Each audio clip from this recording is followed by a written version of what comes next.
Hello, hello, hello, hello, hello, everyone. Welcome to another episode of Sree's daily global COVID-19 show. My name is Sree Sreenivasan, and it's my honor to gather this daily conversation around various aspects of COVID-19.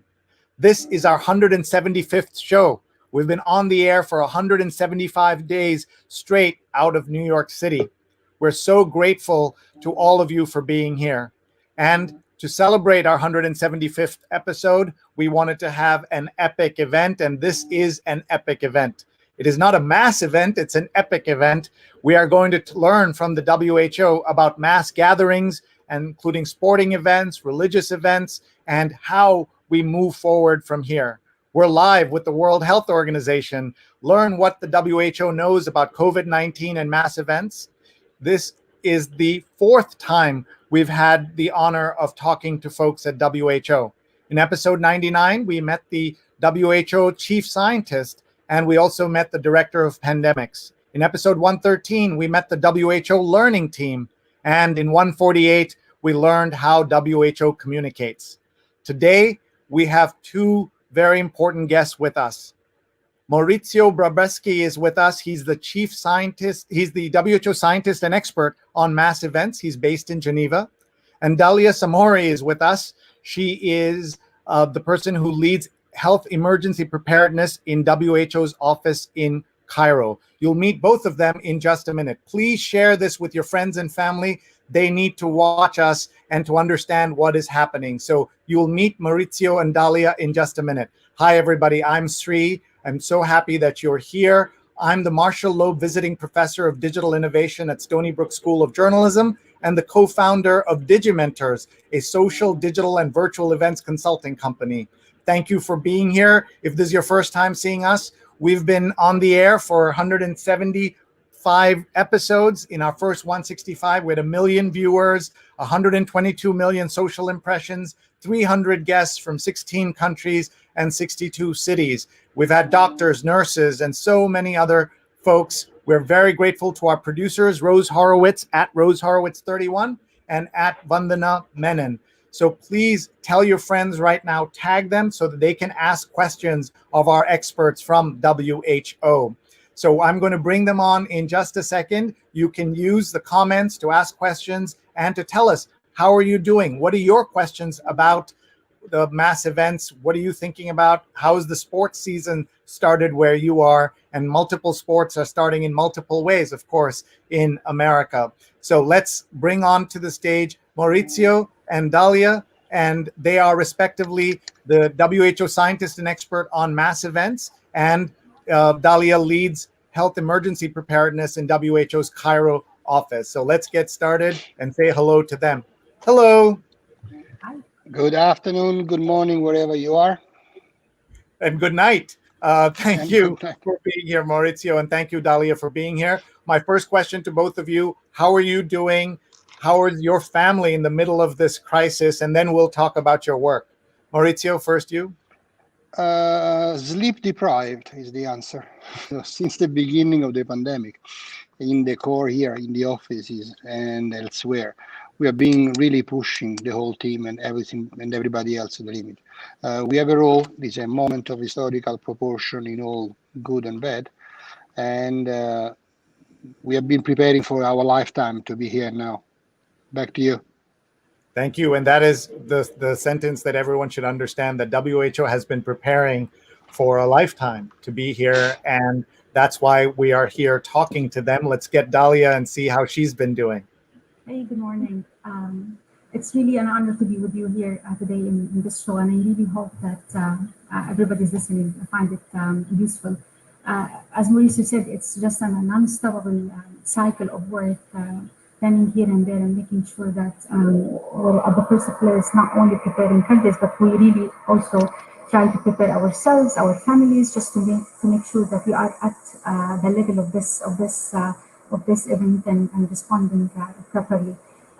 Family is doing fine, but again, everybody is worried. Everybody is trying his best to see what's coming in new and how we can prepare more our countries to be able to respond. So thank you very much for for this event. And I think it's very timely, the fact also that we're having the schools coming back. So that really goes to the mass gathering part as well. Absolutely. And thank you, everybody, for watching. Please share your comments and please hit share, retweet right now. I'm going to go to Maurizio as he explains what he looks at and how he considers mass events. What are mass events and what are the kinds that you've been working on? And you just got off the phone, you told me, with one important mass event. Thank you. And before the pandemic, in peacetime, WHO defined a mass gathering something that disturbs and stresses the normal public health systems. So a G7 meeting is 7 people meeting, but it's a mass gathering because of the protester, the securities, and so on. So not just Olympics or Hajj, those famous ones, but any event that stresses the system is defined as a mass gathering. And then COVID arrived. So with COVID circulating, especially in community transmission, an elevator becomes a mass gathering because it's the virus itself that highest and make the stress to the system. So at the beginning of the pandemic, we started to reobserve mass gatherings from a football match to a tournament of football match, from the single match to the Champions League. Think of differences in sports. Tennis, there are 2 players almost not touching one another. In cricket, the match lasts 7 days at times, 5 days. In rugby 7, the whole match is 12 minutes, 15 minutes, very short, but the tournament lasts the whole weekend. So with a lot of spectators and a lot of people in the same place. So we assisted with risk assessments in general decision making. And we observed at the beginning that the decision of closing sports, closing stadium, closing concert was taken with very little evidence base. We knew all very little about the pandemic at the beginning. And WHO provided this new idea of having a risk assessment or risk-based decision making. You have 3 objects. You have the risk and the shape of the problem. You can play it outside or indoor, outdoor. You can reduce the number of players. What can you do? Football, now they make 5 changes rather than 3 changes. Once you minimize the way that the event can be shaped in a safe way, then you can start the mitigation measure, distancing, masking, washing your hands, how many spectators you want to have inside, if any. Last but not least, we have to communicate this decision now and tell the public why we will change the decision when the circumstances or the capacity are changing in the near future. So change the feature of the event, mitigate it as much as you can, communicate it. This is true from the big Olympics to the small venue in a church. Is the decision making, the risk manager are not the head of governments any longer, are those people at the community level, at the city level, at the state level, that needs all together to take the responsibility of shaping the events and shaping the risks. There is no risk zero. There is no such a thing as risk zero, but we saw in the hard times or lockdowns how people missed physical activity, sport, the whole industry of it, the whole socialized aspect of it. And it was a good example of wonderful solidarity, extremely generous act. The solidarity the people put at disposal for everybody else in the community was breathtaking. Is an example that will really will be casting in stone for the rest of our lives. To be continued, Diaa Sree. In terms of the way that the countries reacted and responded, what were the right things and right decisions made, and what were the ones that you wish had been gone differently? As you said, we didn't know anything when we started closing down. Maurizio, what are some of your thoughts on that? This is the type of question that I had every day. Is this match to be played or not? Or this government decision was right or wrong? It's difficult to transpose a decision in time and space. It depends which country, which decision, in which moment in time, what piece of knowledge at that moment. Was everything perfect during the responses? Possibly not. Was the best decision tools, the best evidence put and share for everybody to take different decision in different time? Possibly yes. So I didn't see ever in my professional life a push to share knowledge, to share the best knowledge at the right time to everybody.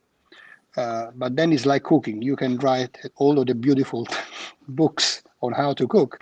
The ingredients, the availability of the ingredients, the capacity of the cook, and some other factors will hamper the final result. Over. It's to you.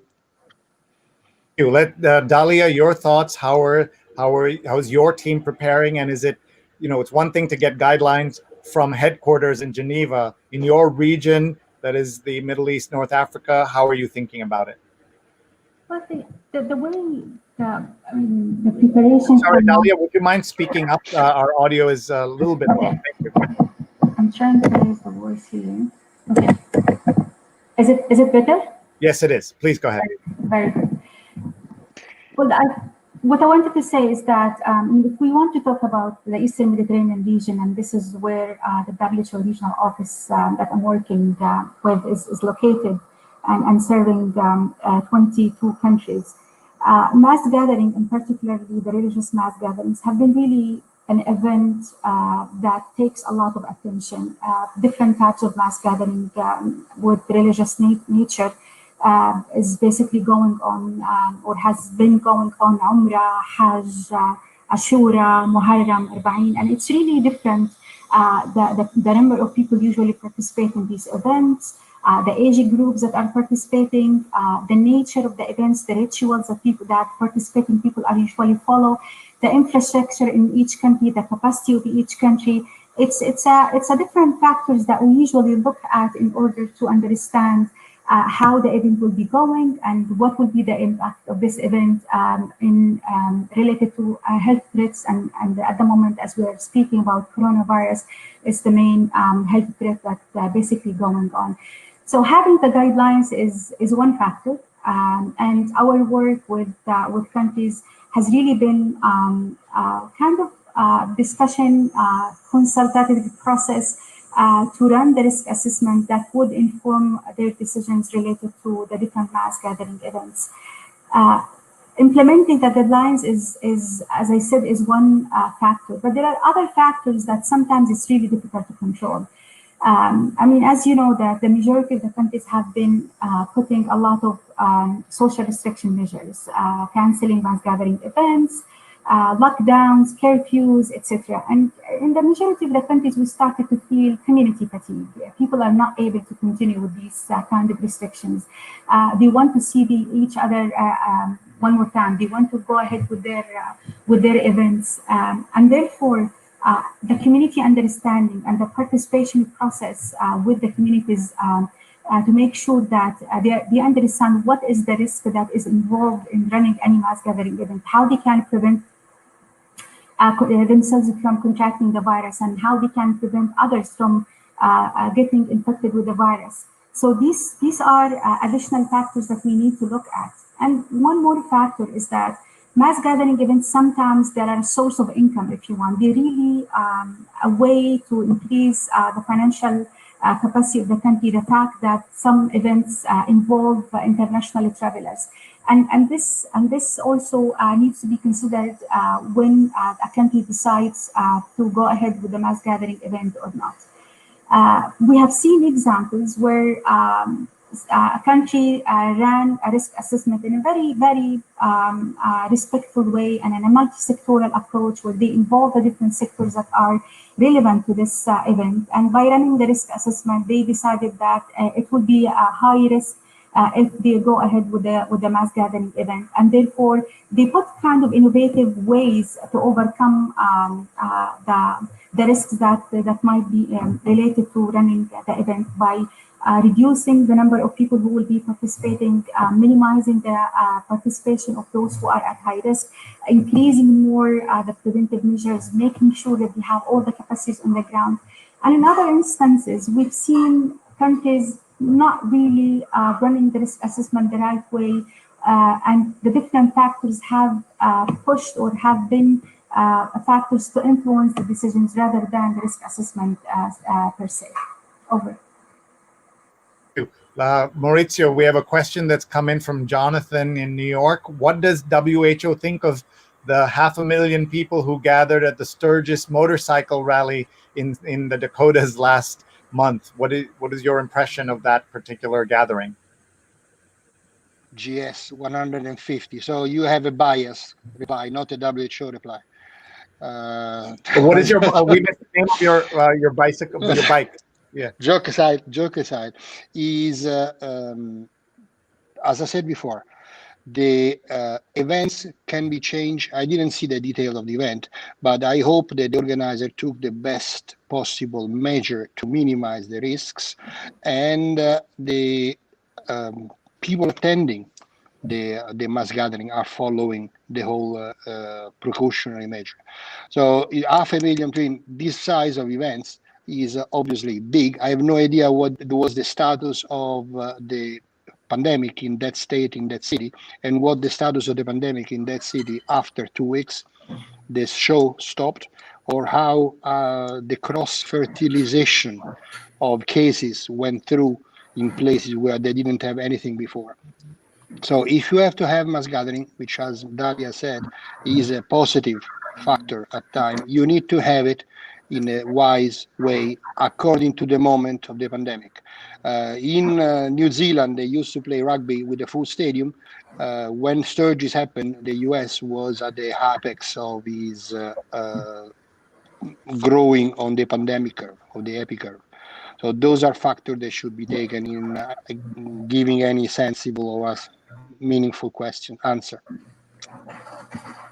Thank you. Apollo is asking for the Middle East region. Has the MERS experience informed approaches to COVID-19 pandemic quarantine, or was it viewed as a one-off event? So Dalia, to you. Well, I mean, as you know, that the MERS has been a very important event in some countries in the Eastern Mediterranean region, and mainly the Gulf countries. Having said that, there is a lot of lessons learned that these countries have managed to learn by responding to MERS. But at the same time, knowing that the source of the infection is pretty much different between the COVID and the MERS, there is still other ways or other issues that we somehow we don't know, and there is somehow a big gap maybe in the knowledge and in the information related to the new virus that we want to know and to get more learned about it. But at the same time, I mean, not only the MERS. I think the Eastern Mediterranean region is a region that has been hit by several disease outbreaks. Talking about cholera in some parts of the region, chikungunya, dengue fever, as you said, MERS. There are different disease outbreaks, and those have somehow had their impact on the countries. It's true that they have been depleting the country's capacities to respond to these events, but at the same time, they really managed to have the countries maybe at more stage or better stage of being prepared to respond. And maybe if you allow me, I can bring one more issue here. I'm sure that everybody heard about international health regulations, which is a legal framework that countries are obliged to build their capacities for surveillance and response to different public health events. These regulations have been in place since 2007, and WHO has been working with the countries across the whole world to make sure that they really have all the capacities in place. We understand that countries are varied when it comes to their capacities, but all the work that countries have been putting in place and the different organizations and different partners have been supporting countries to increase their preparedness level is somehow paying off at the moment. And this is pretty much coming clear from the way countries are responding to the different outbreaks. And if we talk about COVID at the moment, we know again it's pretty much a brand new virus. There is a lot of information that we really don't know about. We are learning from each other, and we are encouraging countries to document their experiences and to share the way they are responding to the different countries in order to be able to respond in the same manner somehow. So MERS, yes, has been a way to learn, but not only MERS, the different disease outbreaks has been a way to increase the level of understanding on how the disease outbreaks are hitting countries and how we can enhance our preparedness level to that. Okay. Thank you. I know the Maurizio. Apollo, please. Apollo, the MERS went to Korea, South Korea. The first time was imported to have hundreds of cases, 600, because of the system was not ready. Was re-entered a year later, having 3 cases only. Korea learned out of this experience of contact tracing, isolation, testing, and reacted so well, one of the best country reaction at the beginning of the pandemics. Is now re-having different cases because of church services and how contact traces was not followed rigorously. So message is not the single measure. Mask, washing your hands, taking your distance, testing, avoid closed places, but the whole thing together, which are to be done at the same time. This is the lesson learned of MERS, for instance, in one country. So thank you for your question. It was very, very acute. Thank you. Maurizio, can you tell us in terms of how people are thinking about this? In this country, as you know, there are still people who consider this nothing more than the flu, that they think that this is somewhat over, exaggerated, and that this is not as big a deal. And you're seeing part of that motorcycle rally we talked about. There were people there who were not wearing masks. Can you please explain to folks that how you respond to people who, even after 5-6 months, even after 6 million cases, even after 180,000 dead people in America, people are still downplaying this? Let me give the motorbike example. Is the difference between a very well-tuned motorbike that you buy at the shop, very high end, and a racing bike of the Grand Prix. So there are 2 routes, 2 wheels, the features are the same. If you try to ride a bike that is designed for a race, we don't even start and you get very, very easily crashed. So there are, when they compare flu and COVID, it's like compare a racing bike and a normal, very high level normal bike you can purchase. Same features, same 1 engine, 2 wheels, total different performance, and we need to understand the science behind these 2 different objects. And so your message to them is to take this seriously. Absolutely. This is not, even if the coughing is the same, or the temperature may or may not be the same, like the 2 wheels or the brakes of the 2 different motorbikes, the performance and the way the 2 things are related cannot be understood, or is really, really new to understand so early. We saw consequences of X-ray, some of the clinical consequences and some of the epi consequences are yet to be discovered. So the links, the way it propagates, it's really a new virus. So again, don't mix racing bikes, motorbikes with the one you can purchase in the shop.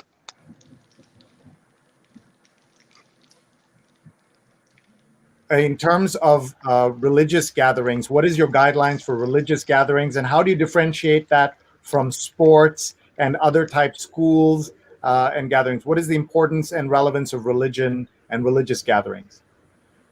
Okay, go ahead.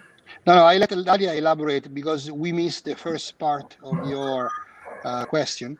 The system, the thinking is the same, is risk-based decision-making.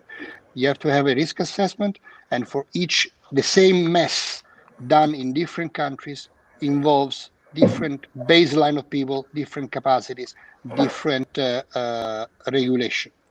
Dalia? Thanks, Maurizio. Just to repeat again what Maurizio just said, the fundamentals are pretty much the same. Running risk assessment is the key to understand whether an event can take place or not, and be it religious events, sports events, etc. But maybe when we talk about the religious events, so it's not really the big mass gatherings that everybody is aware of, or somehow the majority of colleagues or people around the world are aware of, related to Umrah, Hajj, Ashura, etc. We have the prayers, and the five prayers that usually take place on almost take place on daily basis, and a big number of people usually do these prayers at the mosque. At a certain point of time, countries decided to close the mosque because they wanted to minimize having people crowded in closed sitting.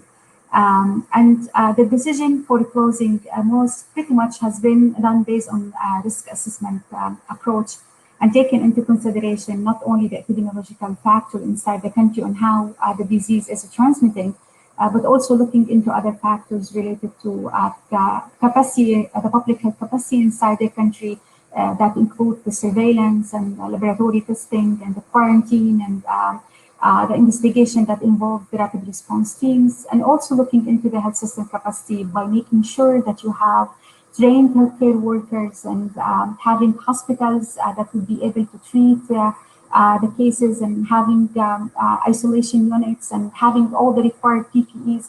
These are the different factors that really need to be considered when running the risk assessment. Again, the fundamentals is the same regardless of the type of the event. The difference would be the rituals that are part of the religious events in terms of how people usually communicate with each other, whether it takes place in a closed setting, in an open doors, what are the age groups that are usually participating with the different events, are these among the risky groups or not? And it really also needs to take into consideration the country itself where the event is taking place by running the different factors that I have just talked about.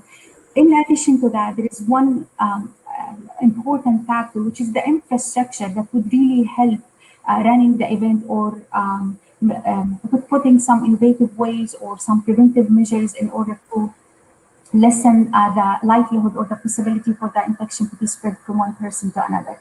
At the moment, we're seeing the majority of the countries reopening mosques, and the decision to do this is pretty much related to running risk assessment approach. But our advice as WHO is the risk assessment is not a one or a single time process. This is a continuous process.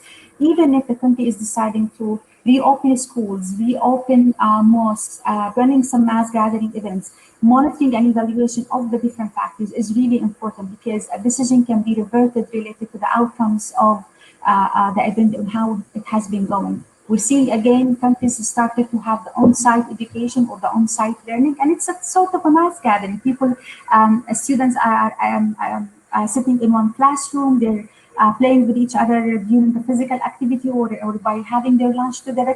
Again, this includes mass gathering. Risk assessment needs to be run by involving the different factors.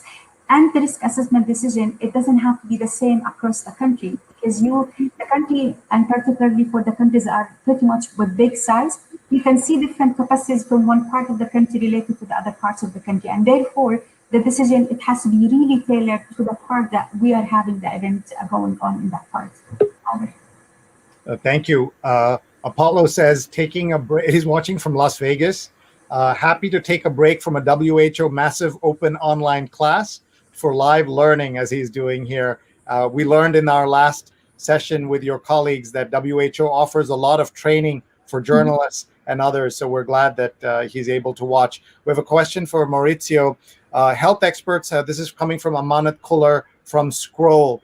Health experts have warned about a second wave of the coronavirus pandemic with cases rising in parts of Asia and Europe.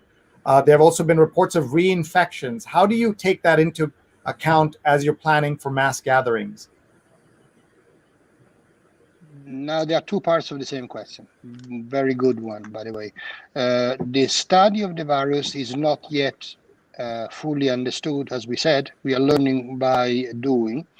The rate of reinfection is new, relatively new problem because in the first phase between till March, May, April, we studied the infection or the reinfection is something to be taken, of course, in serious consideration.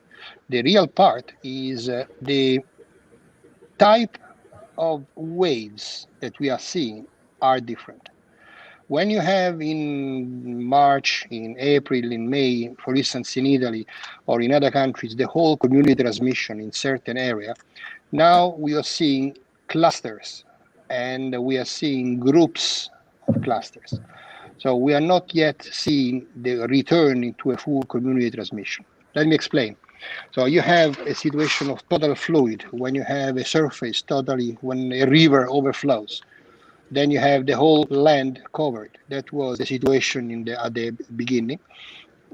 Now you have a small creek or you have a local flooding, but you can still hope from one place to the dry land to dry land. And or you have other countries in which you have patches of submerged water and patches which is perfectly okay. So we haven't yet seen in all countries or many countries a total re-overlapping or re-leaving of the situation in the early pandemics. Also because the capacity has changed, we know more now, the health systems are knowing more now. And despite some exceptions, I would say, most of the people, most of the populations are caretaking. They try to do their best with their capacity, with their means, to avoid and protect to infecting one another. So you wearing a mask, you can take off the mask if you are alone, if you are more than 1 meter. You're walking towards a cluster of people, you cannot walk around, you put back your mask. So it's the way we, each of us, assess the risks and protects the other and our beloved one that matters. Back to you. Thank you. Nadine Orenstein, who is the head of the Metropolitan Museum of Art's Drawings and Prints Department, very senior colleague, former colleague of mine when I was the chief digital officer of the Metropolitan Museum. She's asking a question. Someone has just asked me whether they should participate in an art fair in Europe in March. What do you think the situation might be by then? Where? Somewhere in Europe. No, where? So if you say Italy, you say North Italy, South Italy, East of Rome, North of Rome, South of Rome. So the question, can I play football or can I visit that without information where and how is impossible to answer. So the generic answer would be check the local situation and use your common sense. Is an outdoor show or statue or is an indoor? Is the like in Museo Borghese, there is 3 people in the same room at the time only, or these 50,000 people or 50 people looking at the Gioconda in front of at the same time? So the question is well taken, and I adore the Met. It's my preferred place when I come to New York, and the same thing applies. So if you have that size of the room, you can allow that many people at the same time opening the windows. Back to you. And Nadine is saying it's in Holland. And how is Holland doing, by the way? I've not paid attention. We don't hear as much about it as we did with Italy and other places. My younger daughter is just returned back to the university, so I am a direct line on what's happening in The Hague.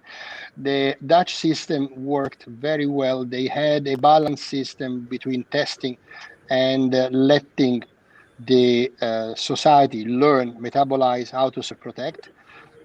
They have, of course, a different structure health system between primary care, secondary care than, for instance, the United States. And so far, the societies in which the government directive are taken and made yours, internalized by the communities, are those countries we did best. So it's not how many masks you can produce, but how the people absorb the risk and protect one another against the risks.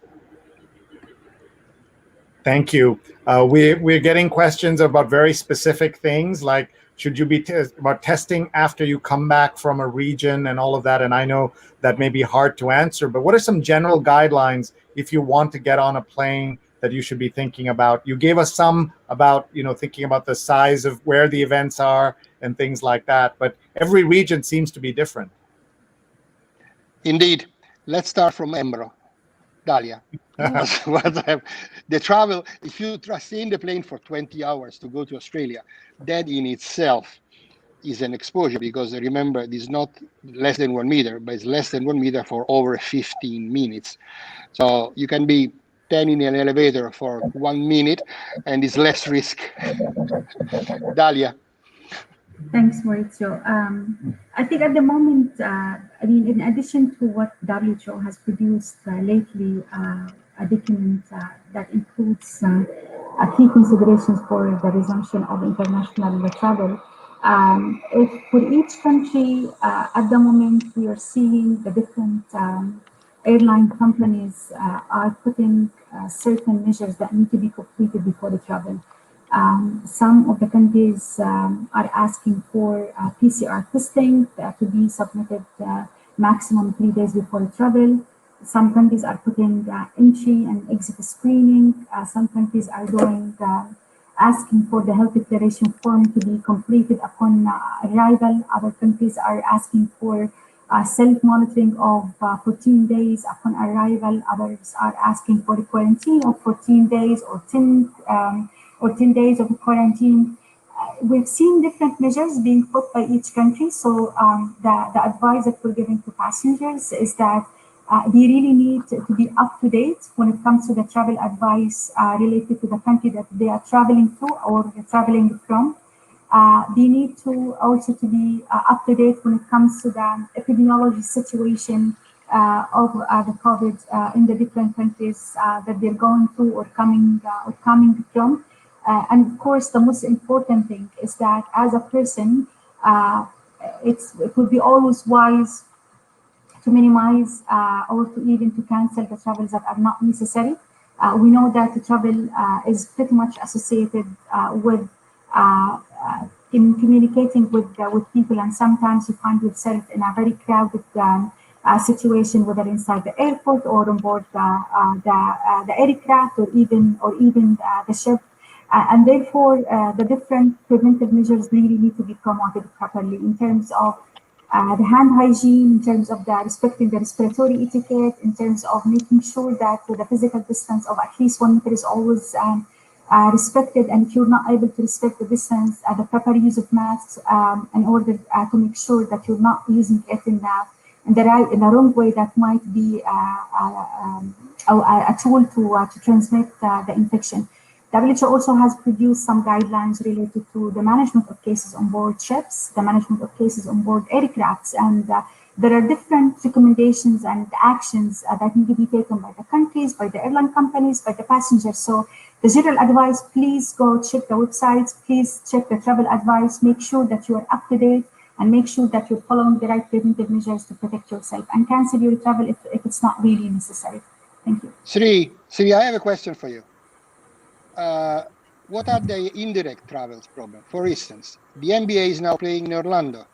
How many people travel to Orlando to have and to live, even if you cannot go into the stadium? How can you stay in the pub watching the matches closer to? That was a phenomenon that was observed at the Champions League, or was feared to be observed. So the reflection point is, how many new travelers went to spend their time in Orlando just because they can be closer? And this type of traveling is something that we may also have to reflect upon. And something that we will be looking at. Before we let you go, we know you are out there trying to keep us all safe. We do have two things we'd like you to touch upon in your final comments. One is the importance of the vaccine and how that will affect decisions for mass gatherings going forward. So if you can talk about that. And also, Maurizio, in terms of sports, do you understand why people are so much in need and want and hungry for sports and sports events at the moment? Can you explain that when you talk to these organizers? It's sometimes the athletes don't want to do it, but the fans want them there. Can you talk about that, please? Vaccine is a very easy question. It's one of the ingredients in the kitchen. A very important one, like salt, but it's not the only show in town. We don't know yet which vaccine, the efficacy, the distribution. It works better on age people, on a higher risk group, lower risk group. So like you won't design your whole kitchen or your whole dinner about one ingredient only, even if it's very important. About the sport is not, we discovered. If you think of ranking anthropology of the first 6 months of the pandemic, nobody expected that sport would be one of the most missing factor in our societies. Not so much for those people that do sport, not the professional athletes, not only the supporters of the fan, but the fact that they have to be home without a football match or any match, it means that the rest of the family is also frustrated of paying the bill. It is a big industry. It gives a lot of comfort, a lot of salary. If you include sport including the traveling for sport, we are talking about 15-20% of the GDP of the planet. People like top athletes, Cristiano Ronaldo and others, I don't know, LeBron James, have 500 million followers. So if they do say wash your hands, is much more listened that WHO say wash your hands. The sport is a crucial factor in our lives, and is treated at the political level like one of the many curiosities, like our culture or the museum and so on. While the recent months should make all of us reflecting that the social impact, the footprint of all sport, think of cricket in Asia, think in China, 500,000 ping pong in China. There are more followers of cricket champion or ping pong champion than we have in American football, trust me, or ice hockey. So in summary, is extremely important for not just economical, not just the show must go on, but because it is a good messaging, a good path, a good channel for positive reinforcement and awarding the right proportional risk where they should be. And if you had to take a guess right now, will we have the Olympics next August in Tokyo? I think the line is going away. I think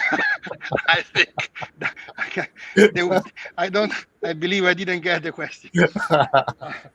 No, being inside, I cannot express, of course, any opinion, but I can assure that the best tools, the best decision making, and the frontier of science is considered a bit like the Formula One of the decision making in taking these decisions so important.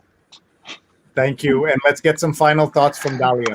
Thank you so much. And I mean, I agree with Maurizio. At the moment, it's there are several vaccines that are going under clinical trials, and we really don't know when these vaccines will be available and the safety for these vaccines and the magnitude of their availability in terms of who should be vaccinated and whether we will have the mass production of vaccine, etc., etc. I think these are the same questions that everybody is asking at the moment.